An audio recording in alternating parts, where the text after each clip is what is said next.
berlaku berapa kali. Sel anak bukan bilangan kromosom. Bilangan sel anak. Ni satu sel. Dia membahagi sekali je. So dia menghasilkan berapa bilangan sel anak? Berapa Dua sel bilangan sel anak. anak? Yes. So senang kata bilangan sel anak yang terhasil kat sini, bilangan sel anaknya yang terhasil adalah 2. Sel anak adalah 2. Ini selalu budak confuse tau. Adalah 2. Tengok tau. Kalaulah di sini, bilangan sel anaknya berapa? 4. 4. Kenapa 4? Berlaku 2 kali. Sebab berlaku Yes, 2 very kali. good. Yes, very good. Sebab dia berlaku 2 kali. Benda ni senang. Saya risau yang perempuan. Yang banyak respon ni boys tau. Yang girls ni saya risau lah. Tak apa, tak apa. Yang risau, saya buat latihan banyak ni nanti. Lepas habis satu tajuk ni, saya bagi soalan objektif yang macam hari tu. Saya bagi soalan objektif, soalan SPM. Sebab saya rasa macam ni tau. Budak perempuan ni baik-baik. Dia macam ni. Saya rasa saya risau dengan yang perempuan. Saya paranoid sikit. Dia orang tak tahu apa nak tanya. Faham tak perasaan tu? Korang tak berapa faham, tapi korang tak tahu macam mana korang nak tanya yang korang tak faham. So salah satu cara saya rasa tajuk ni saya akan buat ni, latihan. Ingat tak? Setiap habis satu bab, rasa tak? Setiap habis satu bab kita buat soalan objektif. Soalan format SPM. So yang kali ni saya assume macam ni dulu tau. Saya husnuzon tau. Saya baik sangka, saya duk bayangkan budak-budak perempuan ni diam, tanda dia orang faham. Boleh tak saya buat macam tu anak dara? Boleh tak? Boleh tak? Allah, tak ada respon pun. Weh, faham tak? Ish, risaunya. Yang lain, Faham, korang ada Cikgu. tak? Alhamdulillah, terima kasih kerana tak palau saya. Thank you. Okay, alright. Now, okay, sudah cerita pasal meiosis tau. Yang ni anak dara yang respon boleh tak dengan saya? Anak dara je. Boys ni saya rasa macam, tak tahulah kan. Boys ni saya rasa macam saya macam faham. Okay, now saya nak ulang sikit je ni. Now, meiosis dia berlaku 2 peringkat. So, meiosis berlaku 2 peringkat ni saya buat laju. Meiosis kita ada 2. Satu adalah meiosis 1. Satu lagi adalah meiosis 2. Dalam meiosis 1 kita ada profasa 1, meta 1, ana 1 dan telo dan 1 dengan sitokinesis. Right, ni kita dah cerita dah ni. Now, saya nak cerita pasal yang ni. Ini ni ada kaitan tau.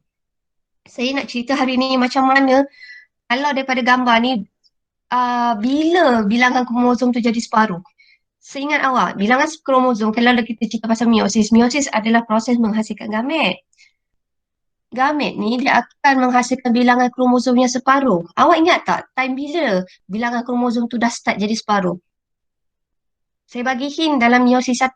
Tapi dalam meiosis 1, dia ada 4 fasa tau. Awak teka. Dia ada 4 fasa, profasa, metafasa, anafasa dengan telofasa. So antara 4 ni, mana satu bilangan kromosom tu dah start jadi separuh? Jadi haploid. Teka. Ada. Telofasa. Telofasa. Ana. Sebelum telofasa? Anafasa. Anafasa. Okey. So Afan kata ada ke? So saya terang balik lagi sekali tau. Katakanlah saya lukis orang lidi tau. Saya boleh buat je. Saya je boleh buat sebab saya ada SPM. Okay, now dalam profasa 1 short form tau. Dalam periksa korang tak boleh buat. Saya je boleh buat. Dalam profasa 1, okay, profasa 1, mula-mula kromosom homolog berpasangan. Ingat tak cerita Nabil dengan Nabila? Okay. Nabila cerita tu glamour sangat. Siapa yang tak join kelas Google Meet hari tu rugi. Okay, now. So ni satu daripada ayah. Ni kan satu set daripada ibu. Ingat yang hitam ni ayah. Okay, so dalam profasa 1, apakah yang berlaku dalam profasa 1? Dia ada 4 peristiwa penting. 4 Sinapsis. peristiwa penting. Okay, so kromosom homolog berpasangan secara sinapsis. So sinapsis ni adalah satu kromosom berpasangan. So sinapsis ni Okey, kromosom homolog berpasangan, dia berpasangan dekat mana? Kiasma. Yes, berpasangan di titik kiasma. Saya tengok dalam buku teks saya. Saya nak make sure saya betul. Jap. Dalam buku teks awak adalah pada muka surat 106. Ya.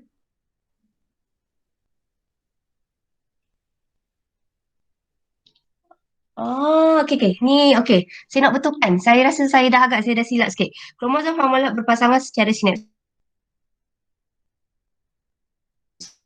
Selepas kromosom dikenali secara sinapsis, so sekarang kromosom homolog dikenali sebagai Bivalent Bivalent. ataupun Bivalent atau tetrad. bivalent ataupun tetrad. Okey, tetrad. Lepas tu dia berlakunya apa? pindah silang. Proses pindah silang. Proses pindah silang. Ini saya nak betulkan balik tau. Nabil, proses pindah silang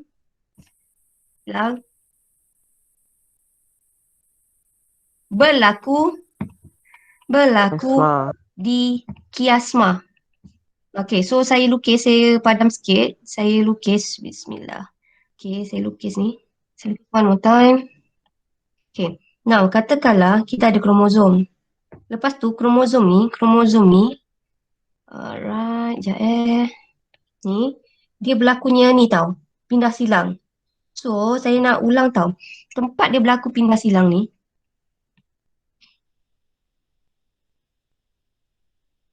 yang ini, nama proses pindah silang. Tempat berlaku pindah silang, kita kenali dia sebagai kiasma. So, kiasma adalah tempat berlakunya persilangan antara kromosom homolog yang kita panggil dia sebagai pindah silang. So, apakah kepentingan proses pindah silang? Menghasilkan variasi gen. Dia untuk menghasilkan variasi. Itu yang saya cakap. Awak ada 5 orang adik-beradik. Adik-beradik tu berbeza. Kenapa setiap kali sperma atau ovum yang dihasilkan oleh parents kita, walaupun daripada ibu yang sama, walaupun daripada ayah yang sama, setiap sperma, setiap ovum tu adalah daripada mak ayah yang sama. Katakanlah awak adik-beradik daripada mak ayah yang sama, muka boleh berbeza. Kenapa? Setiap kali berlakunya persenyawaan, sperma yang jumpa tu adalah sperma yang tak sama. Dia unik. Okay, alright. So, ini adalah proses profasa. Okay, kalau dalam proses profasa, tadi kita kata profasa 1, kromosom homolog berpasangan. Okay, kemudian kita tengok lepas profasa, proses apa? Metafasa. Ya, metafasa 1. Nah, dalam metafasa, macam ni tahu, sebab kromosom ni baru berpasangan, dia gedik sikit kan? So, kita nak bayangkan, kromosom tu, dia akan menyusun. Okay.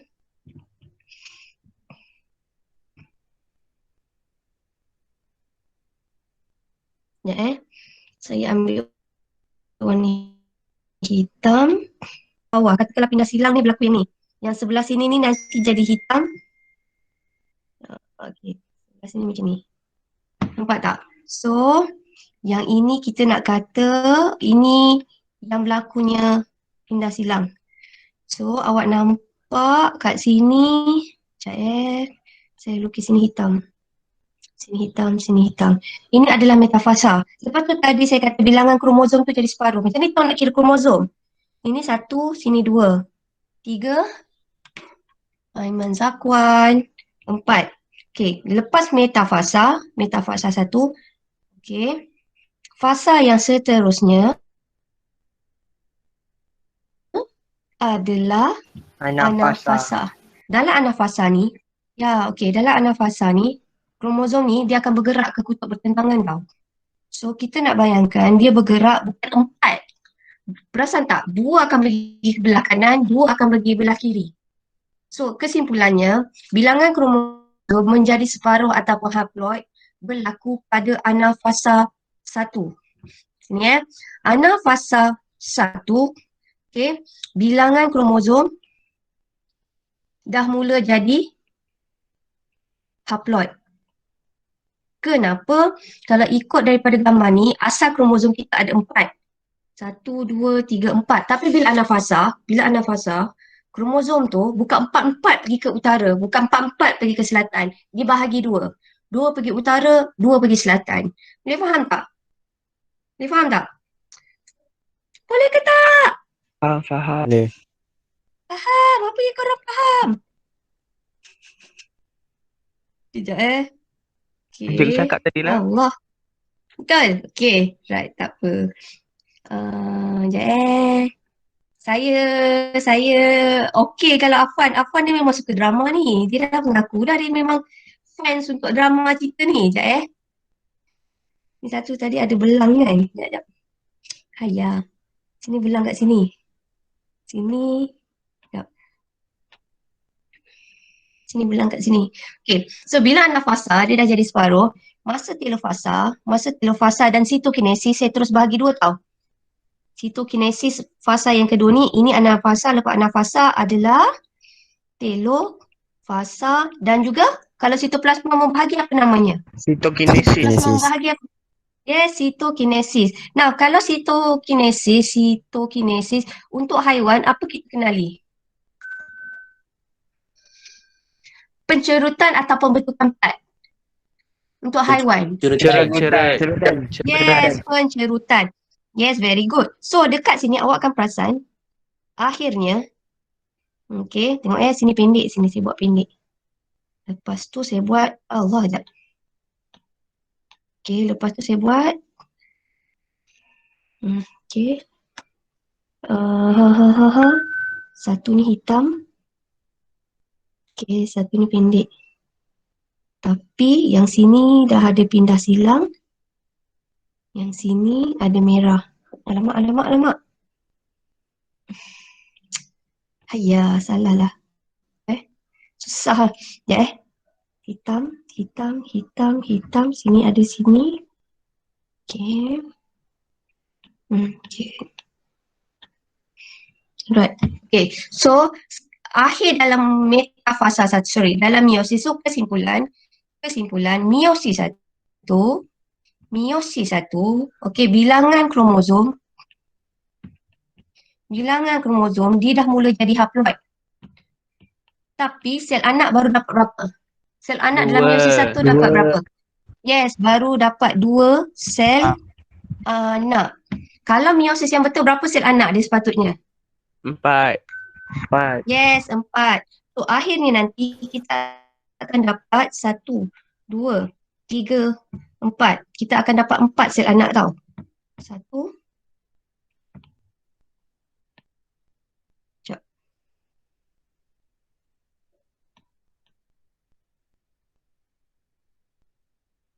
Okay, ni pendek. Yang ini panjang. Lepas tu yang ini alamak. Sekejap besar, tapi sini ada merah sikit, sini merah sikit. Sekejap. Sini macam ni.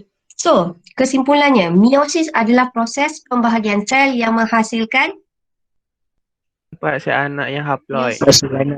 Yeah, meiosis adalah proses pembahagian sel yang hasilkan 4 sel anak, bilangan kromosom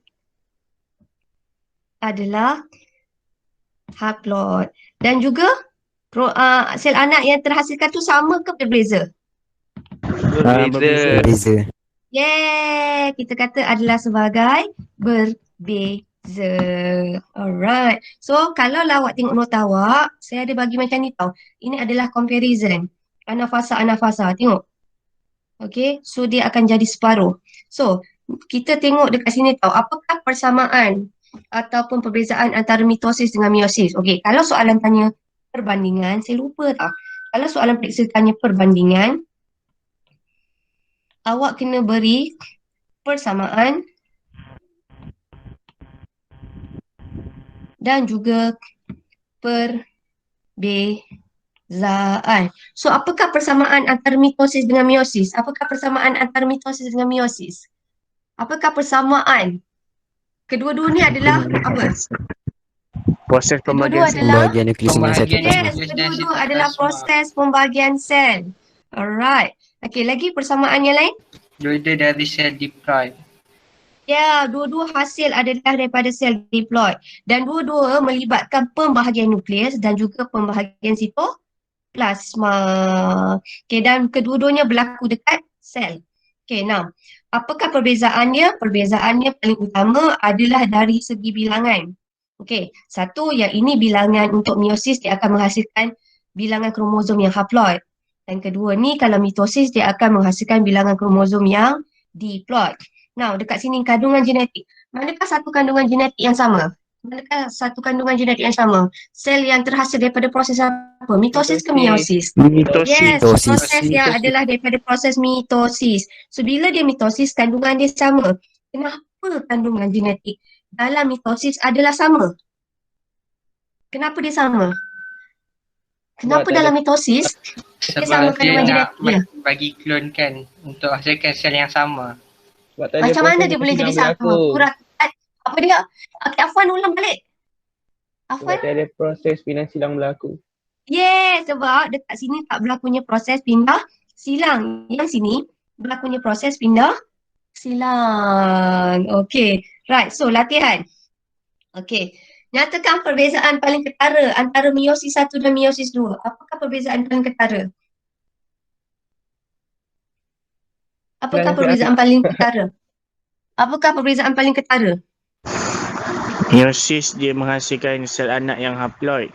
Mitosis dia menghasilkan yang diploid. Soalan lagi sekali. Perbezaan antara meiosis 1 dan meiosis 2. Meiosis 1, apakah perbezaan antara meiosis 1 dan meiosis 2? Perbezaan paling utama. Hasil meiosis 1 dia ada 2 sel anak. Hasil meiosis 2 ada 4 anak. Okey, so boleh daripada segi bilangan sel dan satu lagi adalah dari segi bilangan? Dari segi bilangan?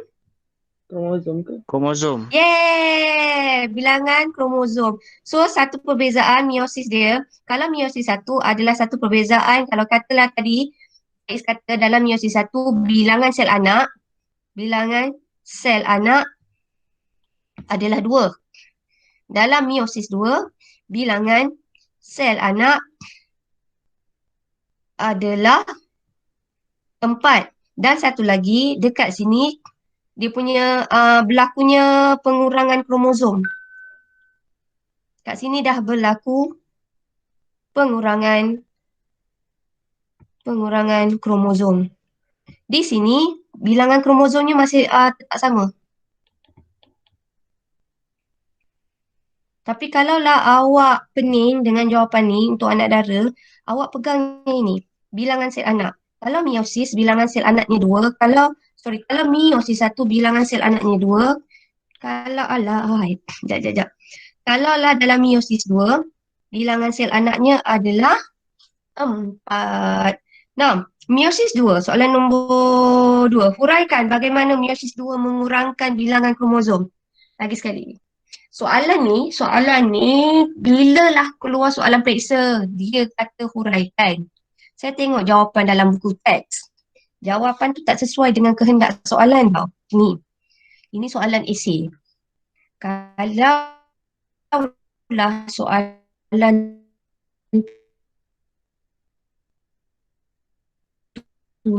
di jawapan awak actually kena ada 3. Macam ni tau. Kalau dia kata soalan nyatakan, kalau nyatakan bagaimana meiosis mengurangkan bilangan kromosom, kalau dia kata nyatakan, kalau dia kata soalan tu terangkan,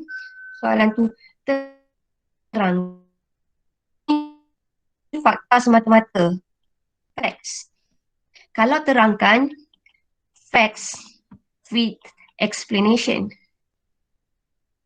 Kalau soalan tu dia tanya huraikan in English kita panggil justification, hurai.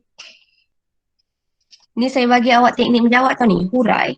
Dia mesti ada facts dan explanation tu mesti more than one. mesti satu, mesti dua atau lebih explanation. Sebab korang tak pernah periksa. Periksa hari tu pun kita tak bagi soalan essay kan. Saya tak bagi dulu essay. So, sekarang soalan saya. Okay. Huraikan meiosis 1. Bagaimana meiosis 1 mengurangkan bilangan kromosom? Dalam meiosis 1, fasa bila yang dia punya bilangan kromosom tu dah jadi separuh? Anafasa. Fasa bila? Anafasa. Anafasa. So, jawapan awak pertama, facts dia pertama, kita nak cakap, awak jangan tengok jawapan kat bawah tau. Saya macam rasa tak agree sikit sebab keyword dia hurai. So, pertama, jawapan awak pertama adalah mengurangkan, ia berlaku semasa anafasa 1. Ini baru satu markah tau. Huraikan biasa 3 atau lebih. Okey. Huraikan. Macam mana awak kata anafasa 1 yang boleh menyebabkan bilangan kromosom tu jadi separuh? Terangkan. Gelendang. Gentian gelendong. Gigi. Menarik kromosom. Menarik kromosom. kromosom. Bergerak ke kutub bertentangan. Ya, menarik kromosom bergerak ke kutub bertentangan. Boleh tak saya masa ni ayat ni saya guna kromosom homolog? Boleh tak saya gunakan kromosom homolog? Boleh. tak? Boleh lagi. Boleh ke? Tak. Tak. Nabil jawab boleh, saya dah risau. Tak boleh. Okey, lagi sekali. Tak apa. Jangan risau lah. Awak kan kalau dengan saya kan awak jawab dengan jujur je. Tak payah fake-fake sebab bagi saya, kalau korang acah-acah nak puaskan hati saya, tapi sebenarnya korang tak faham, saya lagi risau. Okay, so jangan risau. Okay, ni tahu. Okay. Kalaulah kromosom tu, Nabil, kalau Nabil and Nabila bergerak bersama-sama, like this one, ini kita panggil dia adalah sebagai kromosom homolog. KH. Kan dekat masa metafasa 1, kromosom homolog ni tengah baik, tengah bercinta, semua nampak cantik. Diorang menyusun, kromosom homolog ni menyusun dekat satu khatulistiwa. Tapi lepas tu, dia pergi ke anafasa. Masa anafasa, perasan tak? Kat sini tau. Anafasa ni, kromosom homolog ni dia bawa dia punya kromosom homolog ni dia bergerak ke arah yang berlainan. Dia bukannya dua-dua ni, kromosom homolog ni bergerak ke kanan. Dia bukannya yang ini bergerak ke kiri. Perasan tak?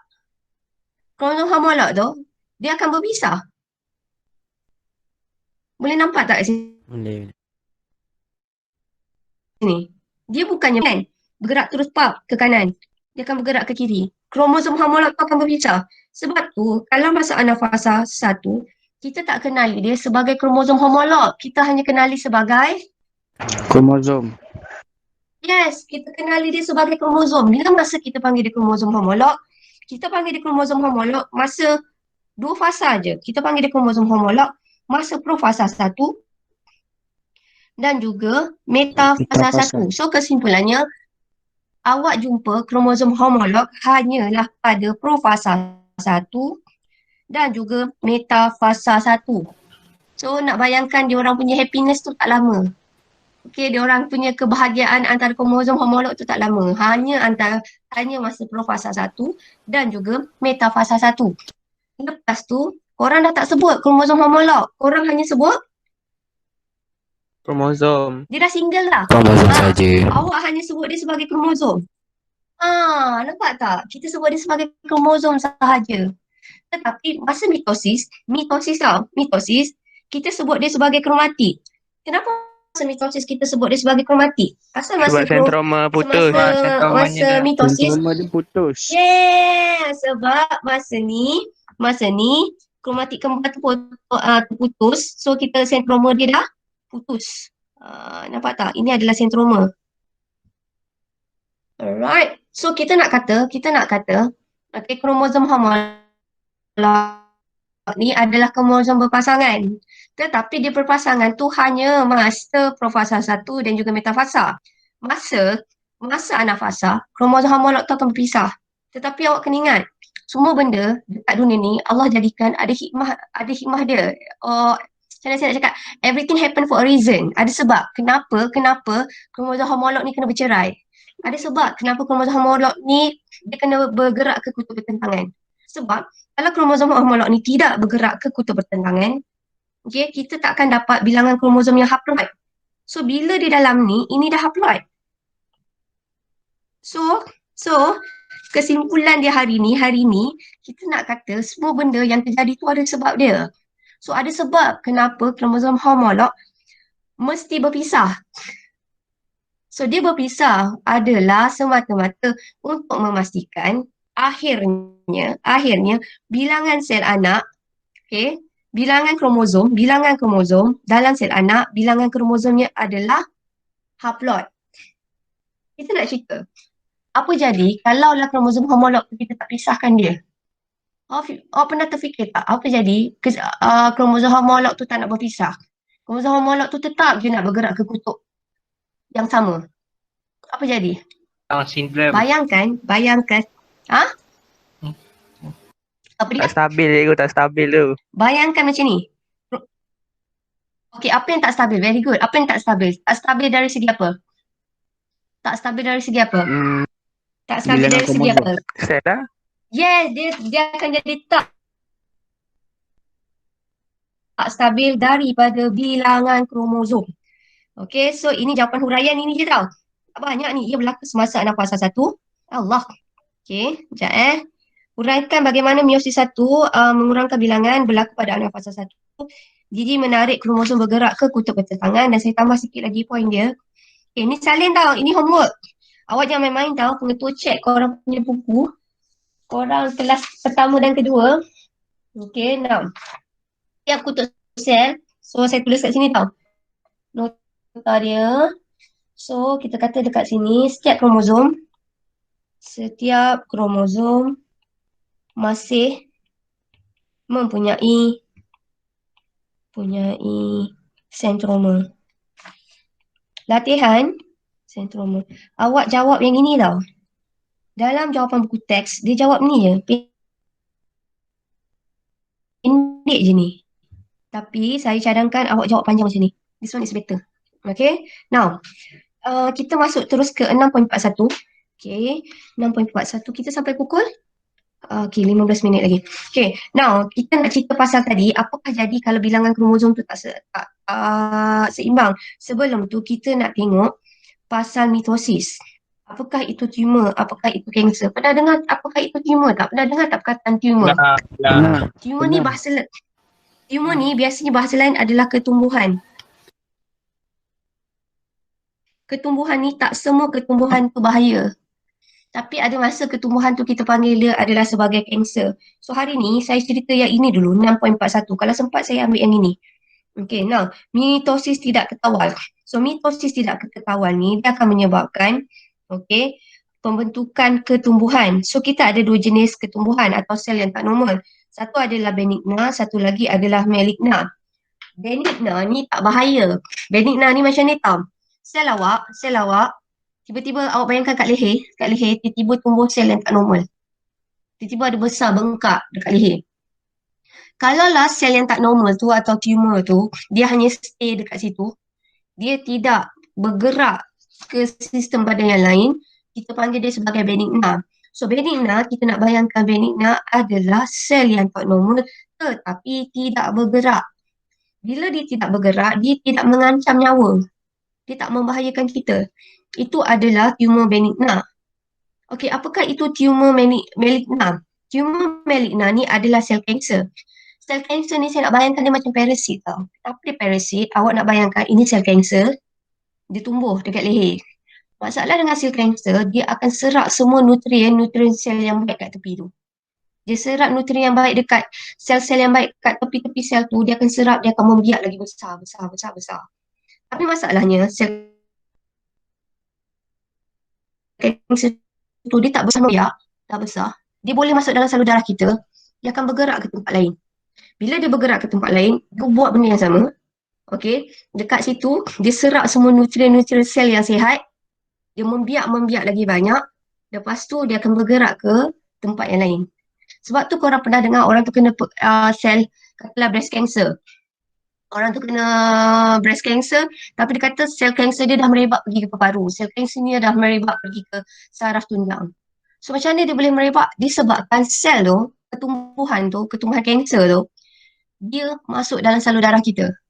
Sebab tu kata kalau orang ada kena breast cancer, even though dia dah buang breast dia, but still dia kena buat radioterapi ataupun dia kena buat kemoterapi. Kenapa dia kena buat radioterapi atau kemoterapi? Sekali-sekali soalan saya. Nak bunuh sel kanser.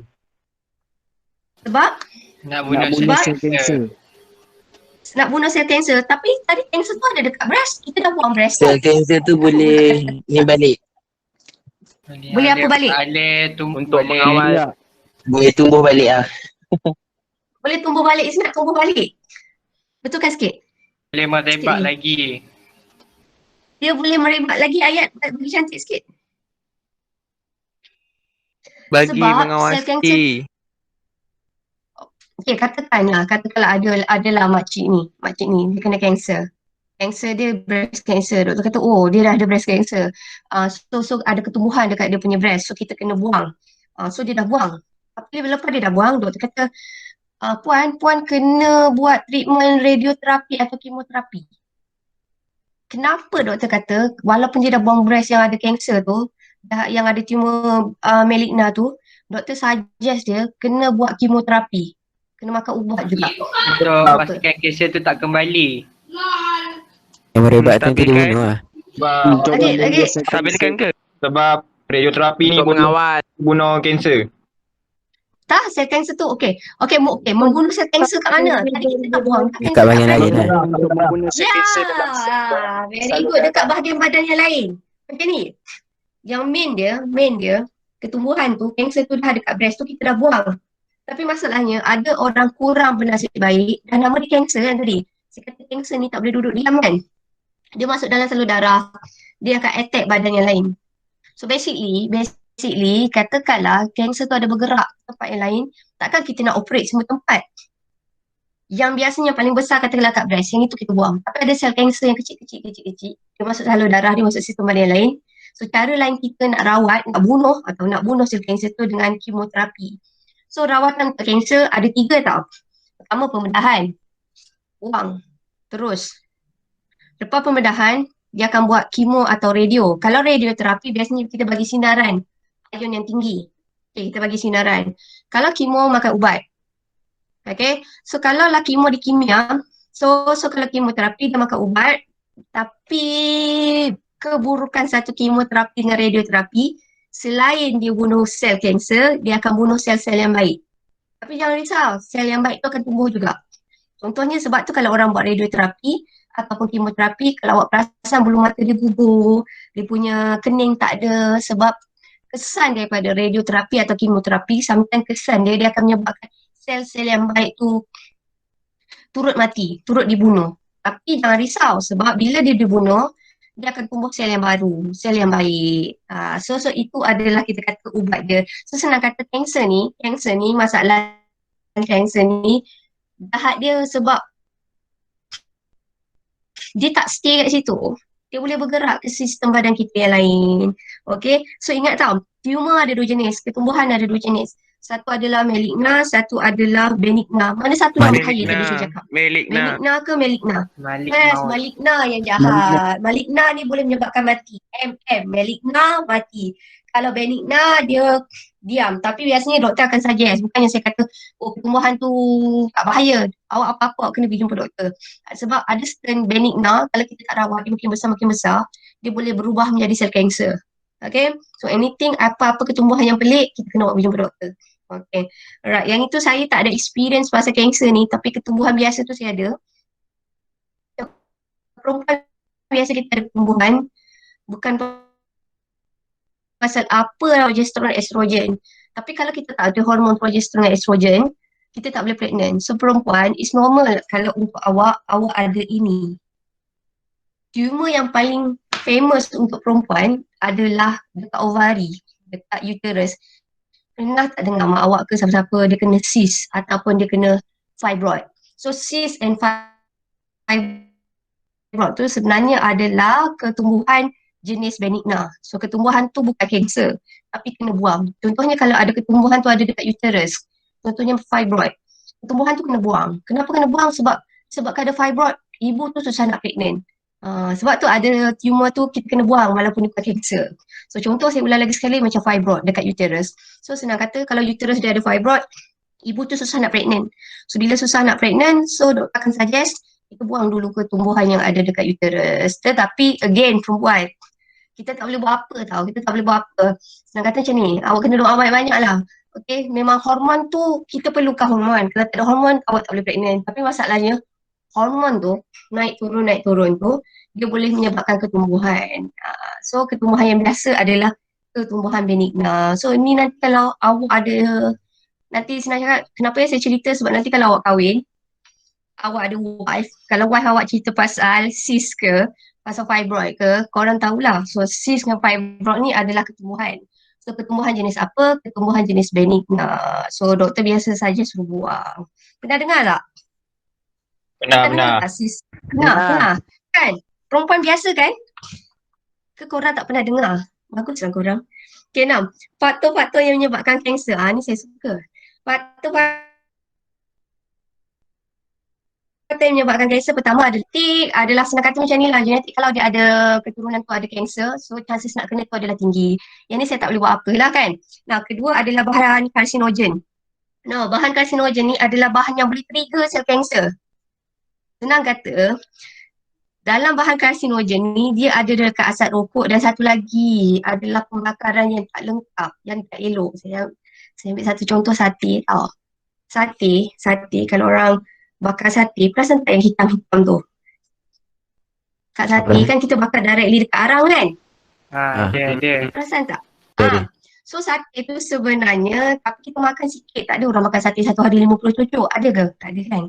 So Dia sate boycott tu, sekejap be, sikit nak boycott. Now, sate tu, yang pembakaran begitu tu sebenarnya is not good tau. Itu dalam situ ada bahan karsinogen. Tapi bahan tu sikit. Tapi sate tu, orang dulu bidak, sate tu dia partnerkan dengan timun.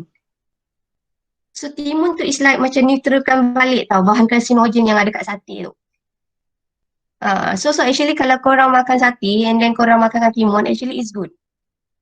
Walaupun orang dulu tak belajar bio, tapi dia tahu dia punya konsep. Faham tak? Dan dia tahu. Orang dulu, dia actually ada base science tau, tapi dia tak tahu nak explain. So korang yang belajar bio, korang tahu kenapa sate partner dia dengan timun. So dia nak bagi neutralkan balik. Macam tu lah. Okay, 6. Kemudian kita ada asap rokok. Senang kata macam ni, kalau korang ada keturunan genetik, ada keturunan kanser, korang isap rokok, sebenarnya chances korang nak kena kanser adalah tinggi. Tapi saya bagi tahu awak lah, kanser ni adalah silent killer. Maksud saya macam ni, tak ada siapa isap rokok hari ni besok kena kanser. Pernah dengar tak? Pernah dengar tak hari ni orang tu isap rokok, esok terus kena kanser? Tak kan? Sebab benda ni it takes time tau. Masalah dengan kanser, masalah dengan ketumbuhan ni, masalahnya dia adalah silent killer. Bila awak dah rasa sakit,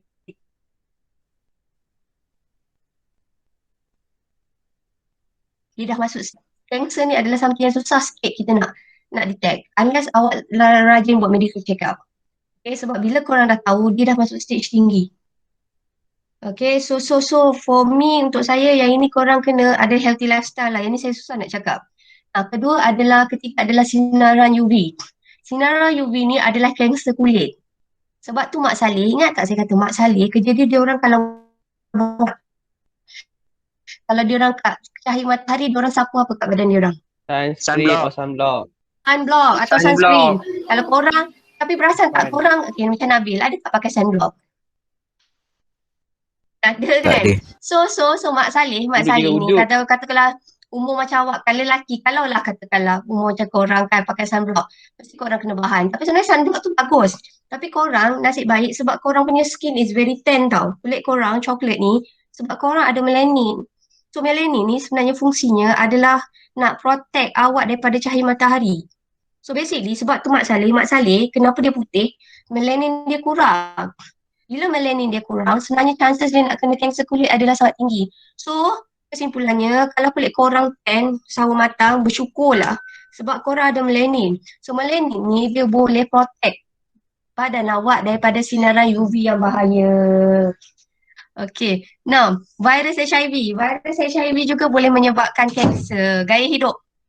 Gaya hidup ni adalah ketagih alkohol dan juga rokok. So rokok ni boleh menyebabkan ketagih. Saya rasa saya tak payah cakap pun awak boleh tahu. Dan satu lagi adalah sebatan kimia. Dan saya tambah sikit makanan proses. Kat sini saya tak tambah lah. Saya nak letakkan gaya hidup kehadiran ni makanan. Makanan proses.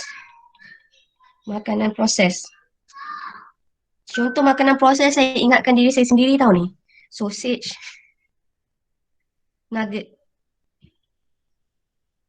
Apa-apa yang ada makanan proses sebenarnya makanan begini, makanan proses ni dia boleh menggalakkan kanser. Dan makanan proses ni macam sausage dengan nugget ni dia boleh menyebabkan kanser apa? Dia boleh menyebabkan kolon kanser. So dekat Malaysia, kolon kanser ni dah start tinggi tau. Kenapa? Sebab kita dah biasa makan sausage, nugget atau makanan proses atau daging burger. Bukan salah burger tau, daging burger. Okay, daging burger.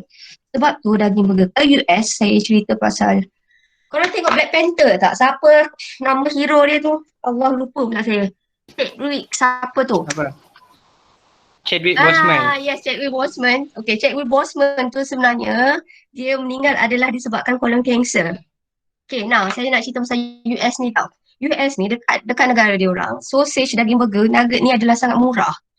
$1 duit dia orang boleh beli makanan ni semua. So senang kata makanan proses kat sana adalah sangat murah. So untuk orang macam Chadwick Boseman ni kan dia adalah orang kaya ke tau. Dia orang kaya. Jadi masa zaman dia hidup dia dulu dia biasa makan makanan macam ni. So bila dia makan makanan banyak proses, so chance nak kena kanser adalah tinggi. So sebab tu kalau dekat US dia orang buat kajian statistiknya ramai orang kena kolon kanser. Dekat Malaysia kita dah start naik pula statistik ni. Sebab ramai orang dah mampu beli sausage, daging burger dan juga nugget. So chance nak kena kanser adalah tinggi kalau kita rajin makanan yang proses. So yang ini saya ingatkan pada diri saya sendiri. Janganlah bagi anak saya makan makanan proses banyak sangat. So untuk korang jaga yang ni. Yang ni saya tak tipu. Kolon kanser memang dekat Malaysia especially lelaki. Kalau perempuan, saya ulang tahu, perempuan biasa kita kena breast cancer kan. Kalau lelaki biasanya sama ada kolon kanser ataupun adalah kelenjar prostat. Macam tu lah. Alright, tapi kolon kanser ni saya rasa lelaki perempuan pun kena. Kolon kanser, awak tahu tak kolon tu apa? Korang tahu tak kolon tu apa? Usus besar. Kanser usus besar. Dia start macam kalau berak berdarah, something macam tu lah. Ada something macam tu lah. Ketumbuhan kat situ. Kolon kanser.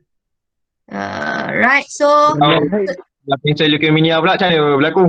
leukemia, okay. Apa lagi sekali? Okay, saya tak jawab satu-satu dulu. Kalau yang Hafiz, dia macam dia tahu, kanser dia ada banyak jenis tau. Kalau lah kanser leukemia adalah kanser sel darah. Leukemia ni statistiknya banyak kena dekat budak-budak. Bawah 18, banyak kat budak-budak. So leukemia, leukemia biasa kena banyak dekat budak-budak. Tu adalah kanser darah. So darah yang terhasil tu bentuknya tak normal. Kalau breast cancer biasanya kena dekat perempuan umur 30 tahun ke atas. Kalau prostate cancer atau kolon cancer biasanya kena pada lelaki. So dia ada certain cancer tu dia lebih senang kena tengok umur dan jantina. So leukemia awak jarang jumpa dekat umur 20 lebih. Biasanya awak tengok budak-budak. Sebab tu leukemia, kalau you guys tengok leukemia ada dekat HKL tau. HKL adalah untuk orang-orang yang ada sakit kanser leukemia. So biasanya adalah budak-budak. Macam tu lah. Any question? 1 minit lagi. Okay? Any question? Ni tahu. Ni sel normal. Hemorrhoid itu buasir tak? Buasir is not cancer. Buasir adalah disebabkan mungkin dia ada bengkak dekat bahagian anus dia, and then bila nak buang air besar and then dia berlakunya friction, so dia berdarah. So itu bukan. Tapi salah satu simptom untuk kolon kanser adalah hemorrhoid ataupun buasir. Any question lagi? Tengok Ada soalan lagi? Do you have any question? No. Okay, so kesimpulan ni hari ni kita belajar mengenai kanser. So ketumbuhan, mitosis tidak terkawal akan menyebabkan 2 jenis sel tak normal. Apakah itu? Mitosis tidak terkawal akan menyebabkan 2 jenis sel. yang tak normal. Cuma, Dia akan cuma menyebabkan bernikmat dan cuma sel normal. So kita ada benigna.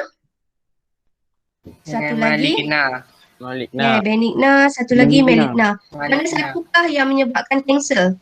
Maligna. Maligna. So ini kanser.